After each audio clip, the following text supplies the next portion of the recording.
साल 1998 की एक ठंडी और बरसाती रात थी। बिहार के एक छोटे से रेलवे स्टेशन पर रात के लगभग 11:45 बज रहे थे। स्टेशन लगभग खाली था। केवल कुछ यात्री अपनी अपनी ट्रेनों का इंतजार कर रहे थे। तभी 24 वर्षीय रोहित, जो अपने दोस्त की शादी से वापस घर लौट रहा था, स्टेशन पर पहुंचा। उसकी ट्रेन रात 12:30 बजे आने वाली थी। लेकिन अचानक स्टेशन के लाउडस्पीकर पर घोषणा हुई कि उसकी ट्रेन 4 घंटे लेट है। रोहित परेशान होकर स्टेशन मास्टर के कमरे के बाहर बैठ गया। तभी उसकी नजर एक बुजुर्ग चाय वाले पर पड़ी। चाय वाला उसे देखकर बोला, बेटा, अगर आज रात कोई पुरानी काली ट्रेन यहां आए तो उसमें भूलकर भी मत बैठना। रोहित हंसते हुए बोला, बाबा, आज के जमाने में भूत प्रेत जैसी कोई चीज नहीं होती। बूढ़ा आदमी धीरे से बोला, मैं पिछले 30 साल से इस स्टेशन पर हूं। जो लोग उस ट्रेन में बैठे उनमें से कोई भी कभी वापस नहीं आया। रोहित ने उसकी बात को मजाक समझकर अनसुना कर दिया।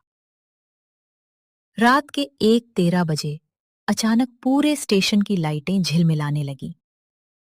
कुछ सेकंड के लिए पूरा स्टेशन अंधेरे में डूब गया। तभी दूर से एक ट्रेन की सीटी सुनाई दी। लेकिन यह कोई सामान्य ट्रेन नहीं थी। उसका इंजन पूरी तरह काला था। उसके डिब्बों पर कोई नंबर नहीं लिखा था। सबसे अजीब बात यह थी कि ट्रेन के अंदर एक भी यात्री दिखाई नहीं दे रहा था। फिर भी उसकी खिड़कियों के पर्दे अपने आप हिल रहे थे। स्टेशन पर खड़े सभी लोग डर के मारे पीछे हट गए। लेकिन रोहित को लगा कि शायद यह कोई स्पेशल ट्रेन होगी। ट्रेन के दरवाजे अपने आप खुल गए। एक भारी और डरावनी आवाज सुनाई दी, जिसे अपनी मंजिल चाहिए वो अंदर आ जाए। रोहित के अलावा किसी ने उस ट्रेन की ओर देखने की भी हिम्मत नहीं की। वो धीरे धीरे ट्रेन के अंदर चला गया। अंदर का नजारा देखकर उसके पैरों तले जमीन खिसक गई। पूरा डिब्बा पुराने जमाने का था। लकड़ी की सीटें थीं और दीवारों पर जंग लगे हुए पंखे लगे थे। ऐसा लग रहा था जैसे ये ट्रेन कम से कम 100 साल पुरानी हो। कुछ देर बाद उसने देखा कि सामने की सीट पर एक औरत बैठी हुई है, जिसने सफेद साड़ी पहन रखी थी। उसका चेहरा लंबे बालों से ढका हुआ था। रोहित ने पूछा, माँ जी, ये ट्रेन कहाँ जाएगी?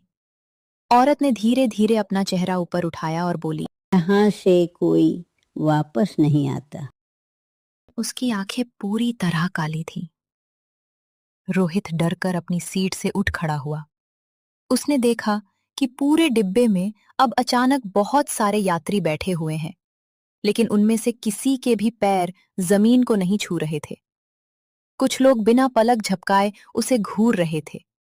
किसी के चेहरे पर मुस्कान थी तो किसी के चेहरे पर अजीब सी उदासी। तभी एक छोटा बच्चा उसके पास आया और बोला, भैया, क्या आप भी मर चुके हैं? रोहित के हाथों से पानी की बोतल गिर गई।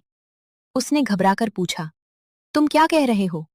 बच्चे ने कहा, ये मौत की ट्रेन है। इसमें केवल वही लोग आते हैं जिनका समय पूरा हो चुका होता है। इतना सुनते ही अचानक ट्रेन की स्पीड इतनी बढ़ गई कि बाहर कुछ दिखाई देना बंद हो गया।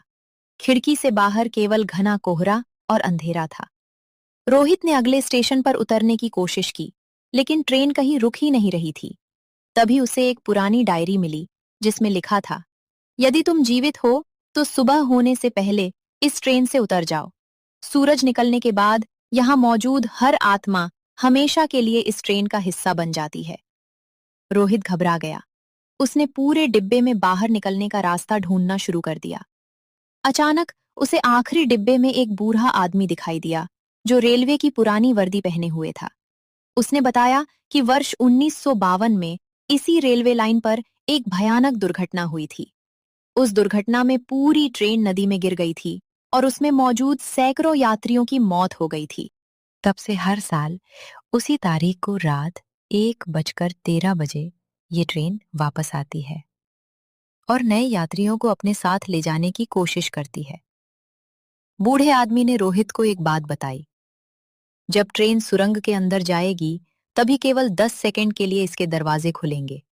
अगर तुम कूद गए तो बच जाओगे। कुछ देर बाद ट्रेन एक बहुत लंबी सुरंग में दाखिल हुई।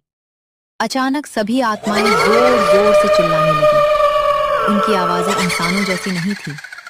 ट्रेन के दरवाजे धीरे धीरे खुलने लगे। रोहित ने अपनी पूरी ताकत लगाकर चलती ट्रेन से छलांग लगा दी। ये कितना भी कोशिश करता, लेकिन ट्रेन से नहीं कूद पा रहा था। तब उसने सोचा कि मेरे भगवान मेरी मदद कर, अब तेरा ही सहारा है। भगवान ने उसकी सुन ली। तब एक दरवाजा जो नहीं खुल रहा था, ये अचानक से खुल गया जब उसने जोर से छलांग मारा और ट्रेन के बाहर कूद गया। जब उसकी आंख खुली तो सुबह के 5 बज रहे थे। वो उसी रेलवे स्टेशन के पास बेहोश पड़ा हुआ था। स्टेशन मास्टर और कुछ लोग उसे घेर कर खड़े थे। बूढ़ा चाय वाला उसे देखकर बोला, तुम पहले इंसान हो जो उस ट्रेन से वापस लौटे हो।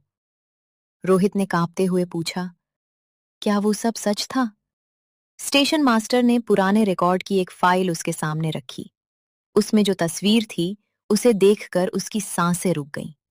तस्वीर में वही सफेद साड़ी वाली औरत, वही छोटा बच्चा और वही बूढ़ा रेलवे कर्मचारी मौजूद थे, जिनकी मौत उस ट्रेन दुर्घटना में 44 साल पहले हो चुकी थी।